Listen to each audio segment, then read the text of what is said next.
There's no shortage of self-improvement books or content online. And while this type of content can certainly have its place, in my experience, these books are mostly very surface level. Often they are just blog posts stretched out to book length, and they are the literary equivalent of junk food. It might feel good to indulge every once in a while. They might give you a jot of motivation, but they won't stir your soul.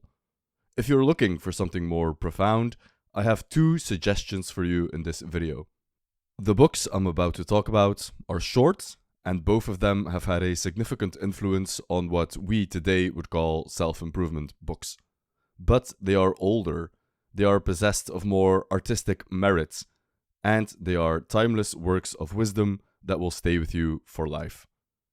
I firmly believe that if you start off the new year reading these two books, they will do more for you than 50 modern-day self-improvement works. These two books I have chosen because they talk about different domains of the human experience. The first, how we relate to the society around us, and the second, how we relate to our own mind and soul. Moreover, they aren't talked about very much today, and chances are that these will be completely new suggestions to you. A quick shout out to our patrons for their generous support. If you found our work valuable or important, consider joining us over there and get access to exclusive content as well. With that said, let's dive in. The first book I want to talk about is Baltasar Gracian's The Art of Worldly Wisdom. This is a short book written in 1647 by the Spanish Jesuit priest Baltasar Gracian. In the original Spanish, the book is called a pocket oracle, and that's precisely what this little book is most useful for. It consists of 300 short aphorisms on a variety of topics, most of them relating to the art of prudence, how to move in the world, how to act in society, how to behave oneself, how to sharpen your personality. If you're faced with a choice or a difficult situation in life, there will be a few aphorisms in here to guide you along your path.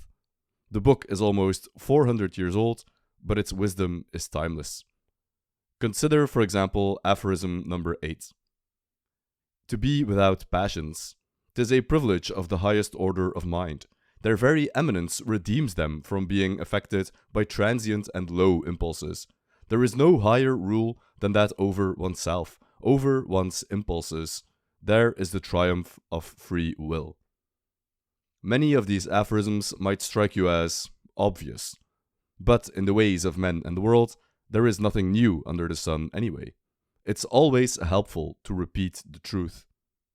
As Schopenhauer said, the wise of all ages have always said the same, and the fools, always in the majority, have always done the opposite. So it is, and so it will be. Speaking of Schopenhauer, he absolutely loved this book. So much so, in fact, he even wrote a German translation of the work. He quotes Gracian often in his Parerga and Paralipomena, and in his big work on eudaimonology, the aphorisms of the wisdom of life, where he takes obvious inspiration from Gracian. The book was also admired by Nietzsche. And if you're familiar with Robert Greene and his book The 48 Laws of Power, well, this book was basically his biggest source. Robert Greene's first law, for example, is called Never Outshine the Master. And compare this to Gracian, aphorism 7, written 400 years ago. Avoid victories over superiors. All victories breed hate, and that over your superior is foolish or fatal. Superiority is always detested. And what you'll rarely get in Robert Greene's books is the charming, touching poetry of which Gracian is a master. As he goes on, the stars teach us this finesse with happy tact. Though they are his children and brilliant like him, they never rival the brilliancy of the sun. There's a reason this book has been an influence on some of the greatest minds in history for many centuries. I suggest you get a copy for yourself and treasure it, and seek its wisdom when circumstances demand it.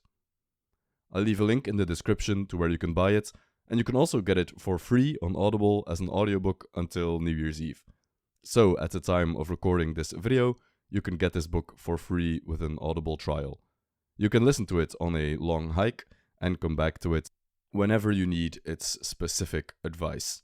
It's a charming little book I can recommend wholeheartedly. The Pocket Oracle talks about man in relation to others and the society around him. It's the art of worldly wisdom.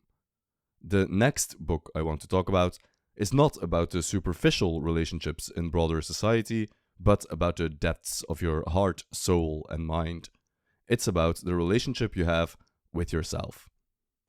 Published in 1929 and taking the form of 10 letters, I am speaking of the Letters to a Young Poet by Rainer Maria Rilke. Letters to a Young Poet is a quite unique book. As I mentioned, it's not even really a book, but a series of letters. A young man of 19 is enrolled at an Austrian military academy, but his true passion is for poetry. Through a coincidence, he learns that the academy's chaplain had Rilke as a former student. By this point, in the year 1903, Rilke was known as a promising young talent. He had some publications under his name, but he was not yet recognized as one of the most talented German poets of the 20th century, and, in my humble opinion, the very best. The correspondence came about more because both men went to the same military academy, not because Rilke was a household name that he is today. Bear in mind when reading or listening to these words that Rilke himself was only 26 at this point. That makes this book special, because it's so honest. It contains 10 letters, all from Rilke to the young military cadet, a man named Franz Kappus. The letters of Franz are not included in this collection, but they do exist, and as recently as 2017, they were found in the Rilke family archive. They were published in 2019, but they are not as important. As Kappus himself writes in the introduction, "The only important thing is the 10 letters that follow, important for the insight they give into the world in which Rainer Maria Rilke lived and worked, and important too for many people engaged in growth and change, today and in the future. And where a great and unique person speaks, the rest of us should be silent." Kappus writes to Rilke and asks him for some advice on his own poetry. But Rilke respectfully declines to critique the verses that were sent to him. Thus he opens up a major theme throughout this series of letters: the need for authenticity and the importance of digging deep within yourself and finding your own voice, and listening to your own instincts instead of the opinions of critics. There is nothing less apt to touch a work of art than critical words. All we end up with there is more or less felicitous misunderstandings. Things are not at all as graspable and sayable as on the whole we are led to believe. Most events are unsayable, occur in a space that no word has ever penetrated, and most unsayable of all are works of art, mysterious existences whose life endures alongside ours, which passes away.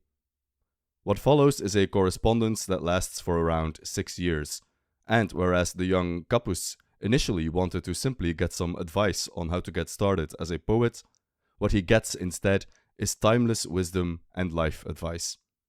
In 1929, 3 years after Rilke's death, he compiled these letters and presented them to us so we can all benefit. As much as the outward presentation of these letters is about how a poet should think and feel and act in order to produce his best work, the inward, more hidden presentation of Rilke's words here is simply advice on how to live a good life. The biggest theme is the necessity for everyone to go deep within themselves, to explore the dark corners of their soul, and to really question themselves and their motives in order that we may live more authentic lives.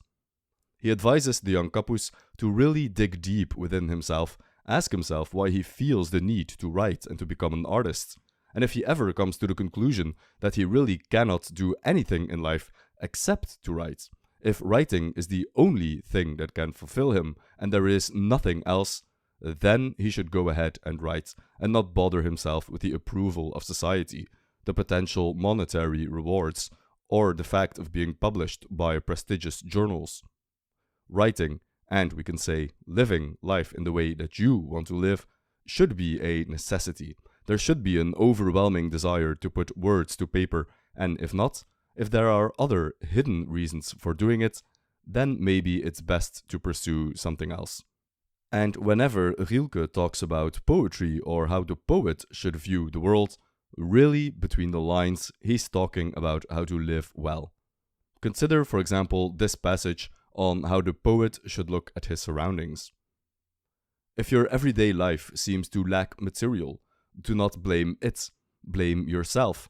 Tell yourself that you are not poet enough to summon up its riches, for there is no lack for him who creates, and no poor trivial place.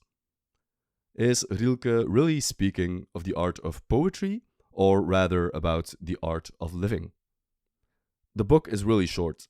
You can read it in an afternoon, but just like the pocket oracle, it's probably best to keep it around and to consult it whenever you need its advice. Just like the pocket oracle, you can get it for free as an Audible audiobook until the new year and listen to it while you're on a walk. Or you can get a good translation in paperback. I'll put a link to both in the description below. For now, I'll leave you with one of my favorite passages from the book.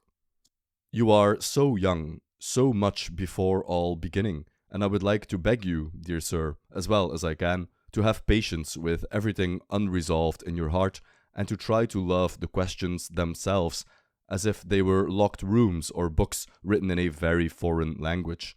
Don't search for the answers, which could not be given to you now, because you would not be able to live them. And the point is to live everything. Live the questions now. Perhaps then, someday far in the future, you will gradually, without even noticing it, live your way into the answer. Thank you for watching, and Happy New Year. If you're curious about these books, check the link in the description on how to get a free audiobook until New Year's. A major thank you goes out to our Patreons whose support keeps the channel alive. If you want to support the work we do, check out our Patreon and get access to exclusive material right over there. If you want more book recommendations, last year we did a similar video discussing Nietzsche's and Schopenhauer's favorite books, as well as a video detailing the 4 poets Schopenhauer enjoyed the most and recommends to everyone who's interested in philosophy. With that said, thank you again for watching, and we'll see you in the next one.